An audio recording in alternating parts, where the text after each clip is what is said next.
What is going on YouTube and Weight Loss Warriors? It's your boy C Dub and I'm back with another video. And today I want to talk to you guys about how to stop being hungry dieting, and I'm going to do it right after this.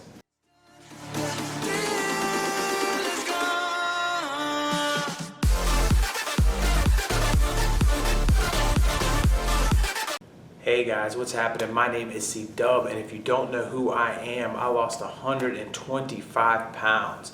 And so today I wanted to talk to you guys about hunger and dieting and how they kind of tie together and what you can do to not be hungry in your journey to lose weight. So let's hop right into this important topic. So basically what happens, and the reason why I think dieting is such a struggle in the world today, is we take this situation and we restrict our food and we restrict our food intake, and the result of that is in the long term we begin to start to get into cravings.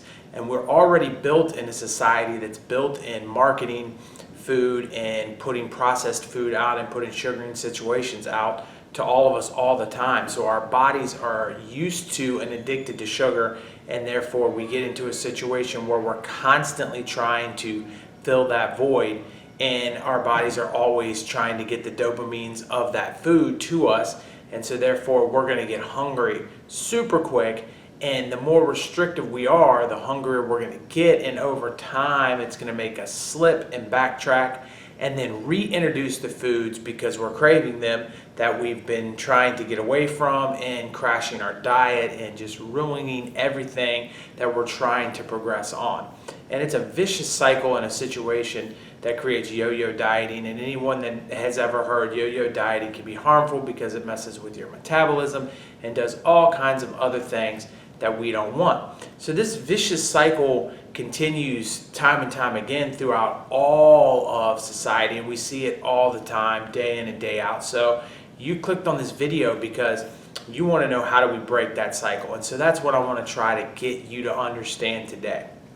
So I'm going to cut to the nitty-gritty here and tell you the truth. The truth is, because we are addicted to food and because our insulin levels control so much of what we're doing, we've put ourselves into a situation where there's no real good, quote, diet to make this happen.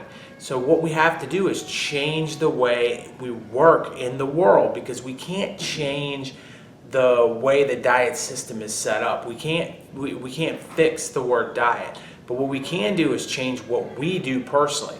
And if we eat less often, we solve all of that issue. So what does that exactly mean? Yes, it means intermittent fasting. But intermittent fasting can be done in so many different ways that it can change from what you do to what I do and what someone else can do as well. So there's many different ways to go about solving this issue, and all of them, the good news is, all of them work, every single one of them. So what you need to do is you need to space time between each of your meals.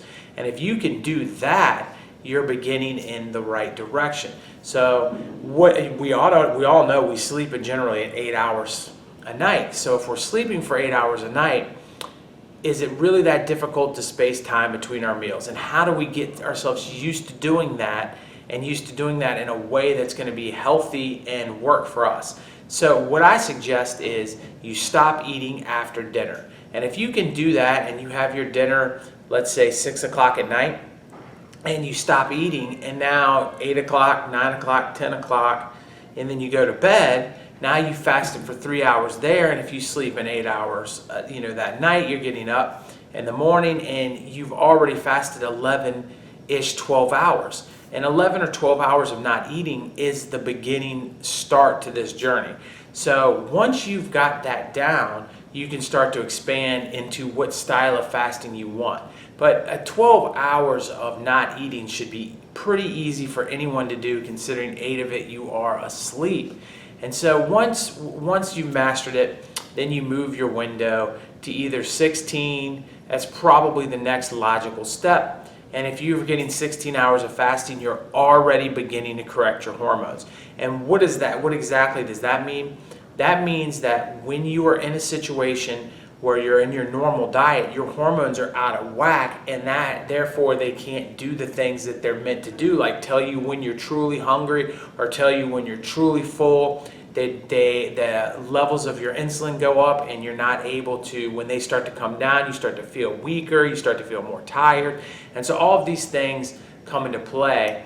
And once you fasted for 16 hours, you're starting to give them a little bit more control. You're starting to allow your body to take the necessary breaks that it needs to continue to move forward. So those are the first steps to getting this situation taken care of. Then after you have pulled into that 16-hour range, you can start to make a decision whether or not you want to do something more on a traditional stay on that 16 and 8. If you want to continue to shrink your window all the way down to eating one meal a day like I do and highly recommend. But you can also look at things like alternative day fasting and things like that. Although if you do go the route of alternative day fasting, I still think a 16-hour or smaller window is the best approach. So as long as you're remembering that I'm going to eat and take a break from eating, your dieting can go out the window, and what you eat becomes a whole lot less important. And of course you can modify that and you can fix it with any diet, but if you just stick to whole foods, fruits, vegetables, and meats, and you stick to good quality sourced stuff that isn't coming, through a lot of processes, it's a matter of how many steps is it between where it happened into your plate. And the least amount of steps there are, the better it is. And if you stick to that, you're going to lose weight. You're going to change your life. You're going to put yourself in a better perspective, and things are going to be better for you. So if you're thinking about how do I cure the hunger, and you're now looking at me and saying, you just told me to not eat to cure the hunger, that doesn't make any sense. That's where you're wrong. You'll find that if you go into any group of people that are intermittent fasters, whether it be on Reddit or a Facebook group or Instagram, right here in the YouTube community, my fellow subscribers can comment down below to help you out too. But if you take the time to enter any of these communities, you will see that after a short period of time, whether that be a week, some people it's faster than that, all the way to 2 months, but after that period of growth, when you break your addiction to sugars and foods and you don't need them as often, all of a sudden your hunger goes away, and then you're able to get your life back. So the best way to cure your hunger is to take a break from eating. And I think that that's something that will help you and that will change the way that you're looking at your diet and your lifestyle, and it will really put you in a better, more positive situation. I hope this video was helpful. I appreciate all of you. My face is popping up right here. Click on it for me and subscribe if you haven't done so already. I'm here to help you grow and help you do the things you want. So I appreciate all of you. I will check you on the next one. Peace.